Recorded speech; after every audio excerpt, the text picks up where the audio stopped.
Hi guys, जय Malhotra all in one में ये जय मल्होत्रा आपका फिर से एक बार स्वागत करता है। और मैं ये देख रहा हूँ कि मेरी एक पुरानी वीडियो है जिस पे अच्छा रिस्पांस मिल रहा है। उस रिस्पांस के लिए मेरे को कि जैसे कि क्वेश्चन आते हैं, मुझे बहुत अच्छा लगता है लोग अपनी क्वेरीज डालते हैं। तो अभी हमारे को मैंने देखा कि कमेंट सेक्शन में लोगों को बहुत सारे डाउट्स हैं विप्रो में हायरिंग को लेके, कि विप्रो में किसी को कॉल आया, फर्स्ट कॉल आया, देन उसके बाद सेकंड कॉल नहीं आया, तो और कोई एमकेट प्रोसेस क्या होता है, प्रोसेस क्या है, डोमेस्टिक है, इंटरनेशनल है।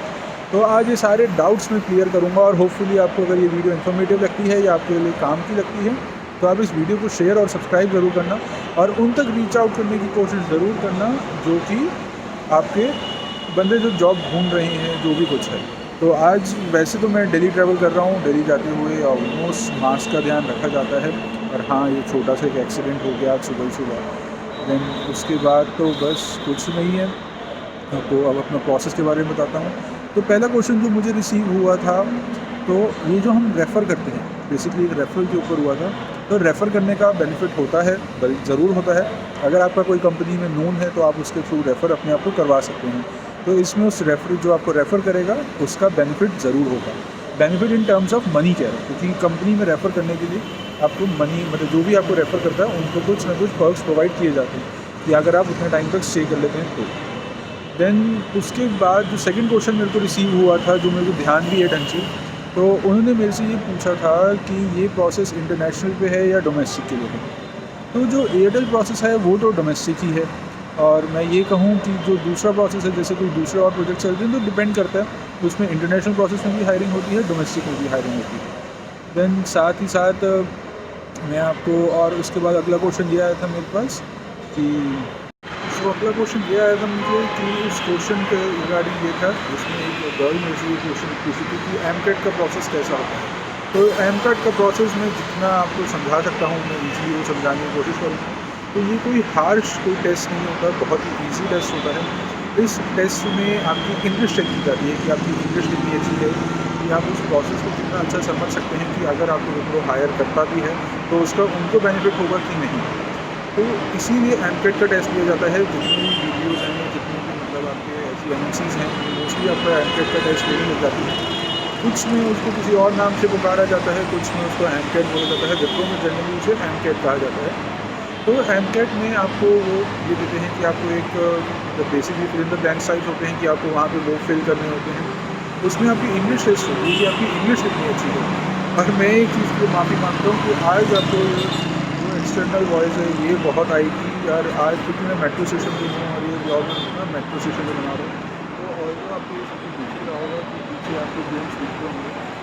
देन उसके साथ साथ मैं आपको ये बताना चाहता हूँ कि जो एमकेट का टेस्ट होता है, उस टेस्ट में आपके इंग्लिश टेस्ट हो गई, उसके बाद आपको आपकी वर्बल भी टेस्ट होता है कि आपको एक वो लाइन आपके साथ बोल देते हैं। देन आपको वो लाइन आपको पीछे रिपीट करनी होती है, कि उसमें आपको प्रोनाउंसिएशन चेक हो जाता है कि आपका प्रोनाउंसिएशन कितना अच्छा है, how good are you in pronunciation.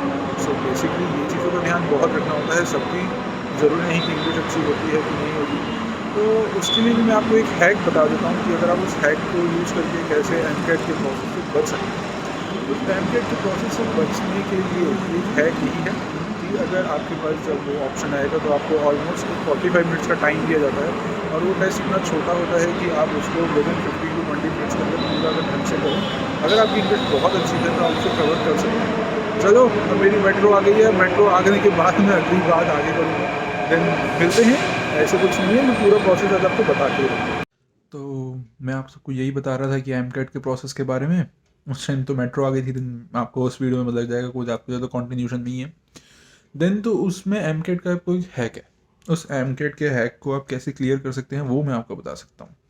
कि अगर आपके पास घर में 2 डिवाइस हैं, या आपके कोई फ्रेंड आपके साथ रहते हैं, या आप उस टाइम करंटली अरेंज कर सको, क्योंकि आपको पता ही कि आपको एमकेट का टेस्ट देना है, तो उस टाइम आप उसको दूसरे फ़ोन से भी आप, जो क्वेश्चंस आते हैं बेसिकली इंग्लिश के क्वेश्चंस होते हैं, ग्रामर के होते हैं, तो आप उसको कैसे भी अप्लाई करके दे सकते हैं।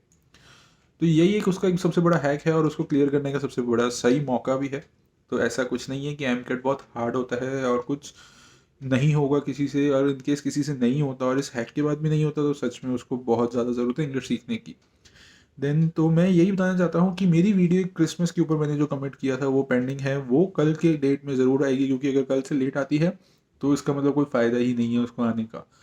तो ये मेरी तरफ से आपको वादा रहा, कल क्रिसमस गिफ्ट्स के ऊपर ज़रूर आएगी आपकी वीडियो हमारी। और मेरे चैनल को सब्सक्राइब करो, शेयर करो, जितना हो सकता है लाइक करो। अब तो चोट भी खा ली है, अब तो बनता ही है ये सब कुछ करना। और जैसा भी हो, आप अपना सबका ध्यान रखो। पता नहीं कोई नया वायरस भी आ चुका है, उससे भी बच के रहो और अपना ध्यान रखो। मैं जाते जाते एक चीज़ कहना भूल गया था आप सबको, कि जितने भी आपने क्वेश्चंस पूछे हैं, जितने भी आप क्वेश्चंस का मेरे से मतलब कमेंट्स आप डालते हैं, तो उन कमेंट्स को मैं रीड ज़रूर करता हूँ। और रीड करने के बाद ही मैंने इनका ये Q&A सेशन का रखा था, जो विप्रो के रिगार्डिंग या किसी भी एमकेट प्रोसेस के रिगार्डिंग था। तो इसमें बहुत हेल्प होगी।